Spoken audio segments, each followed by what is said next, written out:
Okay, we'll take that again. Good morning. I'm Valentine Uhu. Mm. All right, we're back. This is Valentine. Good morning, and thanks for joining us. All right, thank you very much. Morning, Lakunle, and morning, Devoe. Good morning, Ayo. Good morning, Valentine. Hi. Good morning, Devoe. Good morning, Lagos. Morning, Lagos. Eku election and Soludo for breakfast. Interesting one. All right, so if you'd like to join the conversation, we're live on our YouTube channel. Go on to YouTube, search for Smooth 981 FM Lagos. Yep. And then you can also send messages through WhatsApp. The WhatsApp number is 0809444091. We'll start with this first story, Lakunle. Former governor of the Central Bank of Nigeria and candidate of the All Progressives Grand Alliance, Professor Chukwuma Soludo, has dedicated his victory in the 2021 election, governorship election, in Anambra State to the three policemen that lost their lives while they were escorting him or defending him in April of 2021 when he was attacked. Going through, you followed the election, I presume. You saw the participation and how the Ihiala local government area was left out because people didn't come out to vote, and how it was conducted finally, and then he came out as the consensus candidate, or rather the elected candidate. What are your thoughts regarding the process so far? Well, following an inconclusive election that was declared by INEC across the weekend, we have finally come to the end. And for those of you who were awake last night when the Ihiala supplementary vote was called, and then finally the returning officer presented the votes to the state returning officer, who then called out the final total counts in favor of Mr. Charles Chukwuma Soludo, who was polled 112,000 votes for APGA, with a runner-up in Chief Valentine Ozigbo with 53,000.8 votes, followed by APC, that's Senator Andy Uba, who polled 43,000 votes. I mean, this was keenly contested. However, I think many people, there are a lot of mixed feelings, with many of them on the positive side as to the outcome of this election, which was at the time it was pitched or even projected that it may not hold, or it would hold with a lot of problems. Now, yes, Soludo from APGA did dedicate it to the three policemen who were gunned down, and these were part of the problems and the sketchy or checkered build up towards this election, with the supposed, or the with the allegations that IPOB had said that there would be no election and that people should not come out, and then the federal government had to send to the tune of 38,000 policemen, 34,000 policemen, 34,000 policemen to that zone to ensure sufficient security. As you also know, in that same zone, that's in the east, there has been this no work or no movement on Mondays, and this had been extended back and forth at different times. However, we know that there was a lot of concerted efforts by INEC as well as the security agencies to encourage people to come out and participate, because this is governance in progress. Now, as the Ihala vote did take place with a few skirmishes initially, let's start with some thanks, okay? And it's the kudos should be said when government does perform, and we really appreciate the effort of the Buhari-led administration, and this is a case where we see him being for nobody and for everybody, whereby he ensured that adequate security from the police, especially, who did their jobs, and in some cases apprehended those who wanted to stop or to create some kind of skirmish.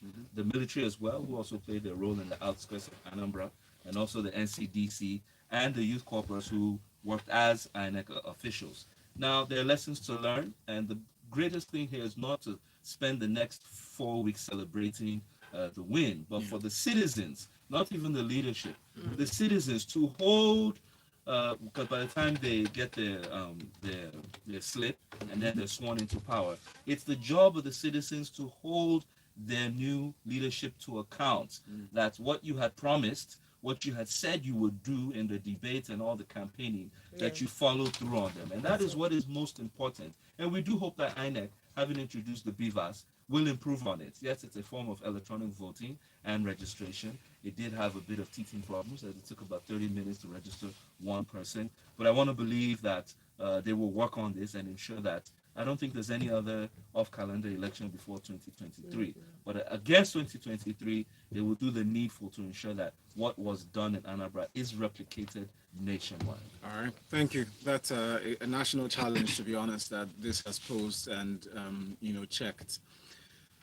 Let's get to the next story. Luckily, Premium Times reports on the Ikoyi building collapse, the development here. There have been questions raised regarding the transparency in the process, especially investigating the outcome, or rather what caused the building collapse and the parties involved. To this end, so many people have been questioning why the seeming lack of journalistic presence or the exposure to the media in terms of details and records. The Lagos State Commissioner for Information, Gbenga Motosho, has responded to this and given reasons why the media was barred from the panel of inquiry set up to investigate the cause of the collapse of the 21-story building that happened last week at Gerrard Road. He said, amongst many things, that the investigative panel that's largely constituted by private individuals or involves private individuals are holding their meetings behind closed doors, and the space is the reason. The space of the location where they have the meetings is too small a space to involve journalists, because wherever there are journalists or media, there's a crowd. His words. This is enough reason. And also saying that the issues, this is just the start of the investigation. They are taking their job very seriously. I mean, does that infer that the media is not a serious party to involve in this process? What is there to hide? Let me first start by saying that the number that has been of bodies that has been recovered from that site, 44 by any standard, is huge, and something of that magnitude that also warranted the Senate observing a 1-minute silence yesterday is not something. The investigation is not something that should be done away from the cameras. We had an event last year that there was an investigative panel. We had journalists there. The October 20, 2020 event, NSAS at Lekki and all the aftermath. It was huge. We had journalists at the events in the same building where this one is going to hold. So how come now, today, that same facility is now too small to accommodate journalists? I think that this kind of statements by the commissioner, who himself happens to be a journalist, he's a journalist of more than 30 years experience, to come to the fore and say this about this event, that the committee members need to concentrate. I know Mr. Tonya Ide, he's a town planner. I've known him for many years. I don't think that he will be faced by staying in front of the camera to coordinate the events or the investigation or the work of that panel.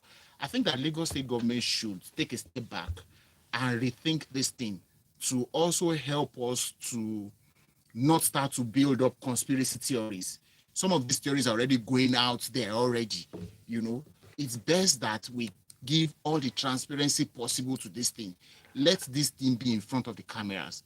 We can control, we can nominate. You can say you want from so number of television, so number from newspaper, so number from prints, from whatever, however you're going to do it. At least specify. Exactly, you can specify the number. You cannot say it's a total blackout. Yeah, so what we'll be hearing at the end of the day from that panel will be whatever the government tells us the panel says. Yeah. We will not be able to have, we will not have been able to witness it. We will not have been able to say that this was actually objectively done. Mm-hmm. And that is why the government needs to step back, rethink this idea that it should be done away from the cameras and bring it from the camera. Yeah. I mean, that is the simplest of all the things they can do to the memories of those that have died in this thing. And even to gain the trust and confidence of citizens in their own administration and governance, because it's a scientific process. We're not talking about politics, but this secrecy politicizes the matter. What are you keeping quiet? Who are you hiding? What are you hiding? What is meant to be a scientific process of measurement of material, all of a sudden Of you want to, dimensions, of yes, you of want to now approvals. put a mask or a screen or a smoke of secrecy around it. No, no, no. Wrong direction. Wrong Kasim direction. said, if there was no space in a venue, can they change it to accommodate the necessary persons? These people think they are talking to fools. Prince says there will be an election in Osun and Ekiti before 2023. My concern is of bimodal accreditation using network cannot work effectively in a cosmopolitan state like Anambra. One wonders what will happen in far remote states in the north and riverine areas. Very true. Taya says, building collapse and closed door panel initiates. This is how to do closet investigation. Remember the deceased. Afi says the commissioner knows Sabi lie. Anyone expecting transparency from this investigative panel is on a long thing. I hate to sound this way, but it is what it is. The governor, deputy, and the big whips or wigs in government are complex in this matter, or complicit, you meant to say, in this matter. MI from Makoka said, they're okay, yeah, thank you. Shame on Lagos State for the smoke and mirrors on this investigation. This is a public interest matter. Let's move on to the next story from this day. NCC, the Nigerian Communications Commission, yesterday informed telecom consumers and members of the public of a new Android malware discovery that is attacking Android phones. According to the NCC, the malware is called Abstract EMU. It gains access to smartphones, takes complete control of infected smartphones, and silently modifies device settings while simultaneously taking steps to evade detection. Pretty much acting like you're the user and discreetly changing your phone settings that allows for more malwares to be installed and just completely takes over your data. What are your thoughts regarding this reports and the warning, Devoe? Yes, it is a warning by the Nigerian NCC, that's the Communications Commission, and they are on a cybersecurity campaign whereby they're informing us of this Android malware. So it's for those with Android phones, which is like a tacit advertisement for competition on the other side. However, what they're saying is that we should be careful because there's a twofold warning. We've had malwares with time, especially those of you who use devices. Sometimes you see your phone, just like the body gets infected with COVID, your phone can also get infected with various forms of viruses and malware. And in this instance, when it takes over your phone and does all of that, it scatters things. Therefore, they're saying, one, that you should be wary of unknown or unusual apps like password managers, money app launchers, data saving apps, etc. Be careful when you are going through your Play Store to pick on some of those apps to use. Two, if you do detect or notice the unusual behavior in your phone, you should quickly reset to factory settings to ensure that it can more or less knock it out. But it comes by way of announcement and information for those out there. And it's really important. Thank you, Devoe, for expanding on that. And also to add that malwares do not necessarily act with suspicion. So you necessarily not see, or you not necessarily see any change in your phone. They will just be acting like regular softwares, and they'll just change things in the background. Let's move on to the Sponge story. Virologist NMA, that's the Nigerian Medical Association, they've backed the Lagos State government in its bid to allow private hospitals to administer COVID-19 vaccines on residents. This is a new development that has been long awaited because that's, in a sense, by most people or critics have said that when this happens, it would significantly improve the spread of the vaccine and how many people will have access to it. But there's a charge, administrative charge of 6,000 naira. What are your thoughts regarding all these elements involved? Okay, so this is a initiative of a strategy of the Lagos State government called Count Me In. 4 million Lagosians vaccinated against COVID-19. All right, so we know that we need to ramp up the numbers. The virus is still out there, although we have some kind of downplayed it here. I also like to also say that it's a public health matter, and it's very important. In that instance, no amount is too high to pay to get these things done. However, that depends on how much, though. Exactly. At the beginning of this campaign, or rather, this at the beginning of this item, the government struggled to explain what administrative fee was supposed to be for, right? So we get, as people continue to agitate about 6,000, 6,000. We hear the vaccine is free. If you go to a private facility to get yours, that is when you will pay. So my question then is, who initiated the idea that you have to pay? How much was the first initiation? It was the first that was first asked. Is it that you negotiated it down to 6,000 from maybe 20,000, or what? Because from where I sit, okay, you would have majority of the people who would want to ordinarily take the vaccine, Yes. would go to the government centers. Yeah. All right. People who would not want to mix with the crowd would go to the private hospitals to get this monies and to get the vaccine at 6,000 naira. So by and large, somehow, if you want to reach that number, that strategy has to work. My point now is, can government get this fee lower than 6,000? I think they can. And that is what I would appeal, if anybody in government who has the influence to do this is listening to us this morning, to do. 6,000 for some people is small money. In fact, it's not money at all. For a lot of other people, it's a lot of money.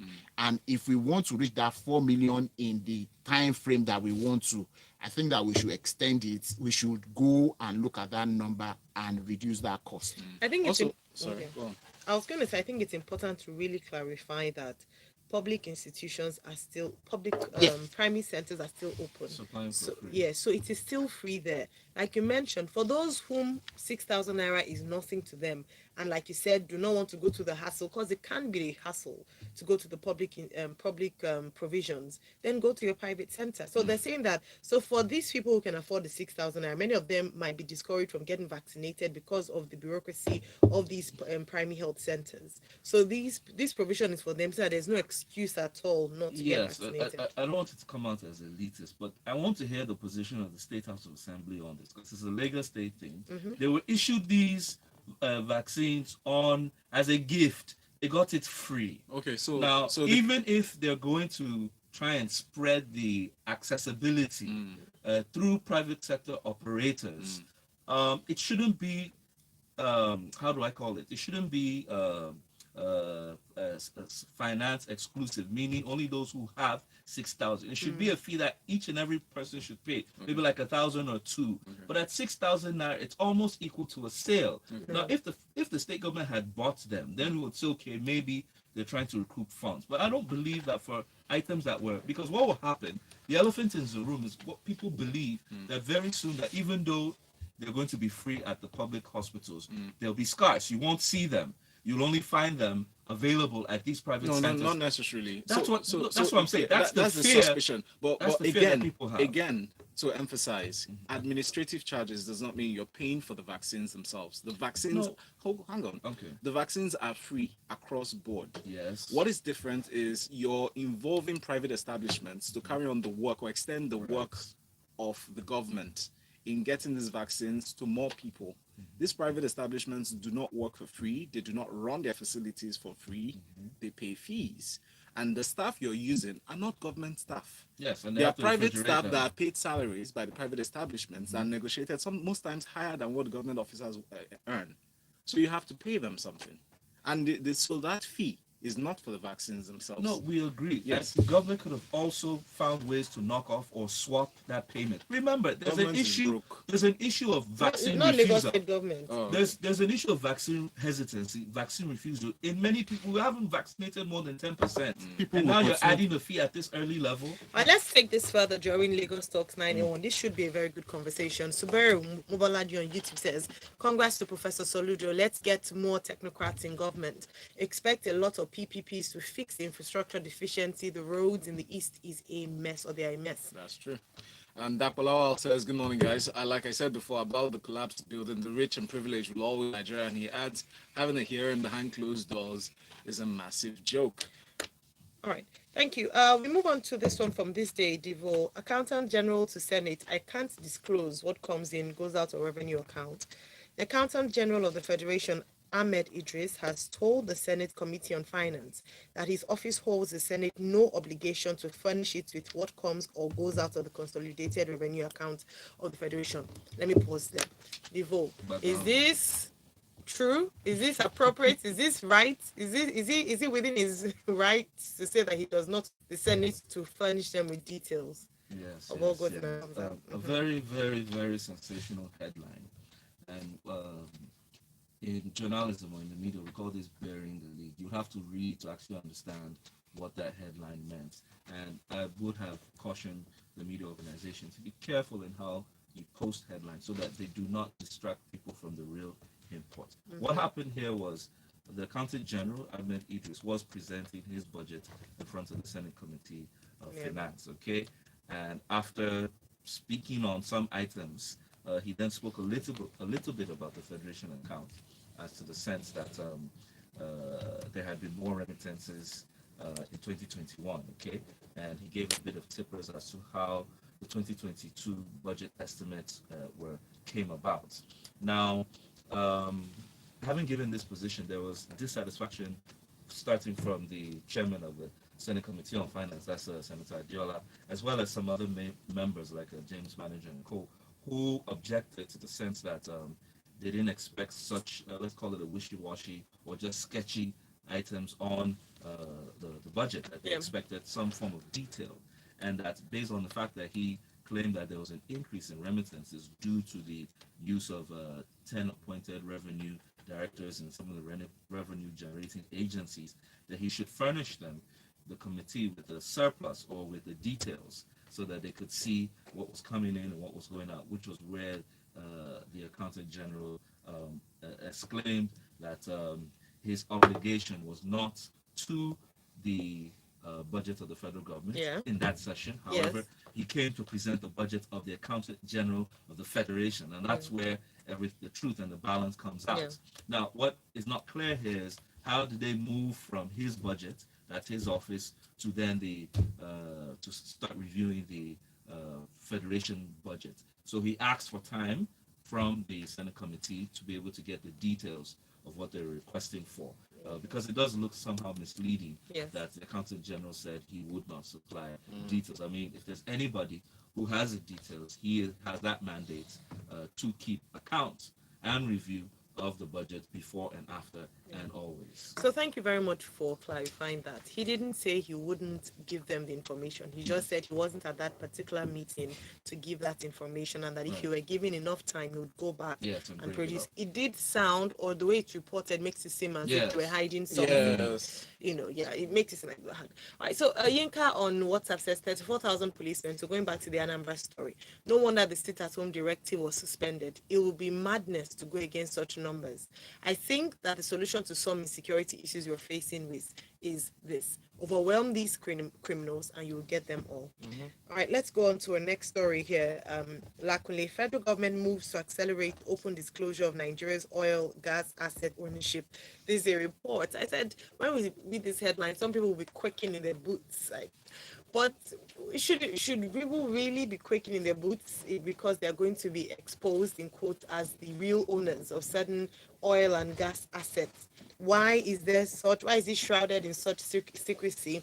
The Minister of Finance, Budget and National Planning, Dr. Zainab Ahmed, delivered a keynote speech during an event organized by the Extractive Industries Transparency Initiative in Abuja. Now, Lakman, I'd like to ask you, what would this do for that sector in terms of knowing who or the people behind organizations and or owners of the assets, oil and gas assets? Why are they hiding it, and how will this help us when we find them out? You know, on the streets there's something called chop and clean mouth. Yeah. Yep. So that's how quite a number of businesses in Nigeria operates. On the outside, on the surface, it is Lakule that is the owner, but at the back, it is Ayo and Valentine that are the real owners. There are so many organizations today that there are arguments about the real ownership. Now, the focus is on the oil and gas sector. In my opinion, I think that it is good for the industry. It will also enhance the effectiveness of the Petroleum Industry Act itself. Now, the Nigeria Extractive Industries Transparency Initiative, Nigeria actually joined the Extractive Industries Transparency Initiative in 2003. Yeah. Okay, and between then and now, they've done a lot of work. The last executive secretary happens to be an older friend, okay, Waziri Adio, and all through his tenure, I actually followed through a lot of things they've done. They've done a lot of work, and where they are arriving now seems to be like a pinnacle of some sort. Now, what this means is that, according to the minister, while they called for the ownership of oil and gas assets in Nigeria, a lot of them defaulted, a lot didn't respond, and they found out that eventually when those things came, the names some of them presented were different from what was on their registration with CAC, for example. So you can then begin to see how much, like you said, people would panic, because one, it's going to stop quite a number of things. It's going to improve transparency, accountability, and I also add to that the issues of tax avoidance and evasion by individuals. Here you are, your name doesn't appear on any of these things. The income from it, you earn it tax-free. Now that your name appears on it, so the income you get from it would definitely get an element of taxing. Okay, so that's one beautiful thing. So it's a good initiative, and I hope that the government and all the various agencies mentioned in that report, the EFCC, the police, all of them that are mentioned in that report, will work with NETI to ensure that this is followed through to the letter. That's the most important thing. It's one thing to give a speech, because don't forget she was giving a speech. It's another to follow through. Yeah. We are used to speeches in Nigeria. And something else we're used to as Nigerians is to say amen when you call our names the big thing. So to your first statement, amen. Valentine has an hour block. Jesuefe Okagba on YouTube says, Valentine, your points are valid. However, Devoe has a very strong point. How much do these private hospitals charge to administer regular injections? Why 6,000 naira for a free vaccine? Most especially when we are talking about a large number of people and in a pandemic. True, these hospitals have their own direct, indirect cost components, but with the potential numbers and the seriousness of the matter, the prices should probably be reviewed downwards. And there's also a factor that most people are not considering, is the fact that, part of this deal, 6,000, the government has a stake in it. Same with you remember, the tests? Yeah, someone actually said something about 50,400. Government has a percentage in it, so let's also. Yeah, Bimbo said the moment the private hospital starts, the public will disappear like it was with testing for COVID. That's a concern for people as well, that once they start. All the concerns are actually very valid. Yes. When we need to put all of them together. Yeah. All right, Devoe, let's go on to this one. National Assembly snobs APC governors passes electoral bill with direct primaries. Guardian newspaper and Punch actually have this as their front page stories. Despite spirited attempts by governors on the platform of the APC to scuttle lawmakers' resolution on direct primaries as legal mode for political parties to pick their candidates for general elections, the National Assembly yesterday passed the much anticipated Electoral Act Amendment Bill 2021 after both the Senate and House of Representatives deliberated extensively on it. Now, from this report, Devoe, we see that the APC governors in particular are not happy about this, and now they're running to see if they can stop it at the presidential assent stage. Yes, Bagal, that's the gavel from the National Assembly, and we all agree as spokesman for the people. But in this case, we have to commend the National Assembly. This is one out of very rare times that they actually act in defense of the people's democracy. Now, get the story right. They did snub the APC governors. The governors attempted to see how they could stop this bill from being passed. Remember, it had been there had been two versions that were sent, one from the House of Reps, the other from the Senate. It had to be harmonized before it went for presidential assent, with one of the top issues being the e-voting and e-transmission. Now, the other aspect of it was the guidelines towards elections for state, federal, and local government elections, whereby INEC had passed forward that primaries for emergence of candidates would come through direct primaries, and we need to explain this so that people understand what's really happening now. The governors preferred the indirect primaries. Okay, now the direct primaries happens when everyone who is a member of the party contributes or participates in the electing of those who will vie for elective positions. Okay, unlike before, whereby we had indirect primaries. Under indirect primaries, delegates are appointed, and most times that's where the governors have leverage, and they sponsor delegates who always put in candidates in their own That's interest. when we had these godfathers Yes, and thank you. And a lot of FX and Naira used to find its way towards conventions. But in this case, and a very good example for those who were in Lagos was, if you remember, when Asiwaju, or the leader of the APC, did say that for the next governor, we would adopt the people's policy, which was direct primaries. And we all saw everybody come out and stand in shorts. Everybody was on one side voting for the new governor now. People in the corridor. Like one or two, one or Sorry, two people sorry, were standing for the old governor.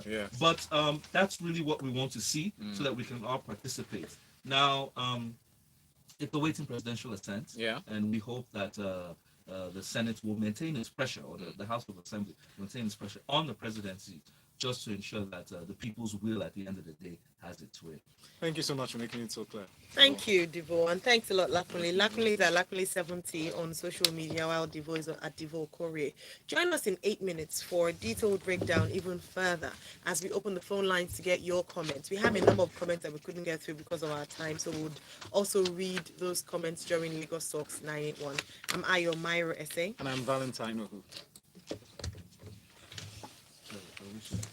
All right, thank We you very covered ground, much. though. Thank God. We did sales. Yeah, madam. That was cool. Yes.